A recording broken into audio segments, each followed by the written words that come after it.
Bismillahirrahmanirrahim. Assalamualaikum warahmatullahi wabarakatuh. Perkenalkan, nama saya Muhammad Supadiluhung, NPM 19211199 dari Penjelas 2F. Di sini saya akan menjelaskan materi tentang hakikat belajar gerak. Yang pertama ada pengertian belajar gerak. Pengertian belajar gerak tidak terlepas dari pengertian belajar pada umumnya. Tetapi dalam belajar gerak mengandung karakteristik tertentu. Karakteristik tersebut berhubungan dengan domain tujuan belajar yang menjadi sasarannya, yaitu menyangkut penguasaan keterampilan dan gerak tubuh. Belajar gerak adalah mempelajari pola-pola gerak keterampilan tubuh. Proses belajarnya melalui pengamatan dan mempraktekkan pola-pola gerak yang dipelajari.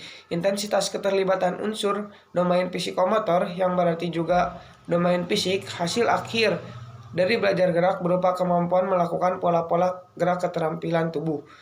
Di dalam belajar gerak bukan berarti dominan kognitif dan domain afektif tidak terlibat di dalamnya. Semua unsur individu terlibat di dalam belajar gerak. Hanya saja intensitas keterlibatannya berbeda-beda. Intensitas keterlibatan domain kognitif dan domain afektif relatif lebih kecil dibandingkan keterlibatan domain psikomotor. Menurut Sugianto, bahwa belajar gerak adalah belajar yang diwujudkan melalui respon-respon muskular yang diekspresikan dalam gerakan tubuh atau bagian tubuh.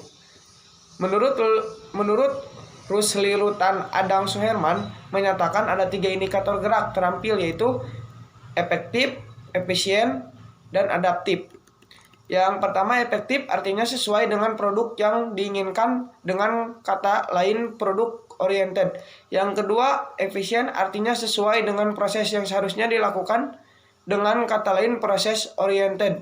Yang ketiga, adaptif artinya sesuai dengan situasi dan kondisi lingkungan di mana gerak tersebut dilakukan. Tujuan belajar gerak yaitu agar siswa memiliki keterampilan gerak sesuai dengan yang diharapkan. Perkembangan gerak yang terampil merupakan sasaran pembelajaran keterampilan gerak. Jika siswa telah menguasai keterampilan yang dipelajari, maka akan terjadi perubahan-perubahan dalam diri siswa yang mengarah pada gerakan yang efektif dan efisien.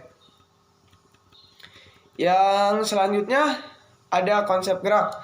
Konsep gerak dasar kemampuan merupakan kemampuan yang biasa siswa lakukan guna meningkatkan kualitas hidup. Perkembangan penguasaan gerak terjadi sejalan dengan pertumbuhan fisik.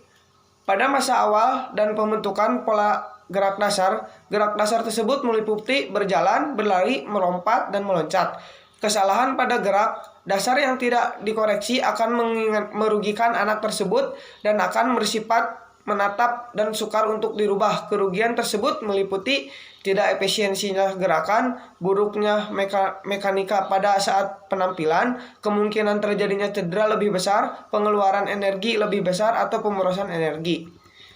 Yang selanjutnya ada kemampuan gerak dasar dibagi menjadi 3 kategori, yaitu lokomotor, non-lokomotor, dan manipulatif. Yang pertama ada gerak dasar non-lokomotor. Gerakan dasar ini dilakukan tanpa adanya perpindahan tempat. Contohnya meliuk, menggoyangkan pinggul dan bahu, menarik, menekuk, dan memutar. Yang selanjutnya ada gerakan dasar lokomotor. Gerakan dasar lokomotor merupakan suatu gerakan yang ditandai dengan adanya perpindahan tempat seperti jalan, lari, melompat, dan mengguling. Gerakan ini biasanya membuat anak merasa senang melakukannya. Gerakan lokomotor ini bisa dimodifikasi menjadi permainan anak sehingga tanpa disadari siswa sedang melakukan gerakan lokomotor seperti berjalan, lari, mengguling. Tujuan dari dilakukannya gerakan dasar jalan berlari adalah meningkatkan kemampuan gerak dasar yang banyak dilakukan dalam kehidupan sehari-hari. Yang selanjutnya ada gerakan manipulatif. Gerakan yang memakai alat bantu seperti bola. Contoh gerakan ini adalah melempar, menangkap, dan menyepak. Aplikasi di lapangan untuk gerak dasar jalan dan lari ini bisa dikemas dalam bentuk permainan.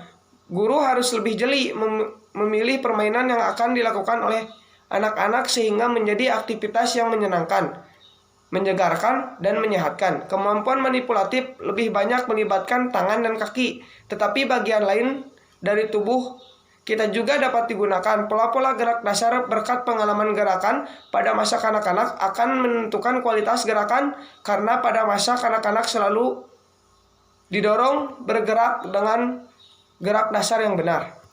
Yang ketiga ada konsep gerak. Konsep gerak yang pertama ada kognitif. Ranah kognitif adalah ranah yang mencangkup kegiatan mental atau otak. Segala upaya yang menyangkut aktivitas otak adalah termasuk dalam ranah kognitif. Ranah kognitif memiliki 6 jenjang atau aspek, yaitu pengetahuan, pemahaman, penerapan, analisis, sintesis, dan penilaian atau penghargaan.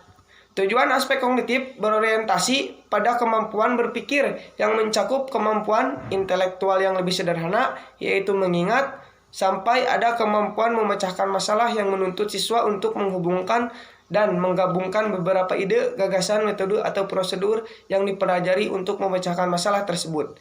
Dengan demikian, aspek kognitif adalah subtaksonomi yang mengungkapkan tentang kegiatan mental yang sering berawal dari tingkat pengetahuan sampai ke tingkat yang paling tinggi, yaitu evaluasi. Yang selanjutnya ada afektif. Ranah afektif adalah ranah yang berkaitan dengan sikap dan nilai. Ranah afektif mencangkup watak perilaku seperti perasaan, minat, sikap, emosi, dan nilai. Beberapa pakar mengatakan bahwa sikap seorang dapat diramalkan perubahannya bila seseorang telah memiliki kekuasaan kognitif tingkat tinggi. Ciri-ciri hasil belajar afektif akan tampak pada peserta didik dan berbagai tingkah laku. Ranah afektif menjadi lebih rinci lagi ke dalam 5 jenjang, yaitu menerima atau memperhatikan, menanggapi, menilai atau menghargai, mengatur atau mengorganisasikan. Yang selanjutnya ada kompleks nilai. Yang selanjutnya ada psikomotor. Ranah psikomotor merupakan ranah yang berkaitan dengan keterampilan skill atau kemampuan bertindak setelah seseorang menerima pengalaman belajar tertentu. Hasil belajar psikomotor ini sebenarnya merupakan kelanjutan dari hasil belajar kognitif dan dari hasil belajar afektif. Ranah psikomotor adalah berhubungan dengan aktivitas fisik, misalnya lari, melompat, melukis, menari, memukul, dan sebagainya. Mungkin dicukupkan sekian dari saya. Mohon maaf bila ada kurang. Wassalamualaikum warahmatullahi wabarakatuh.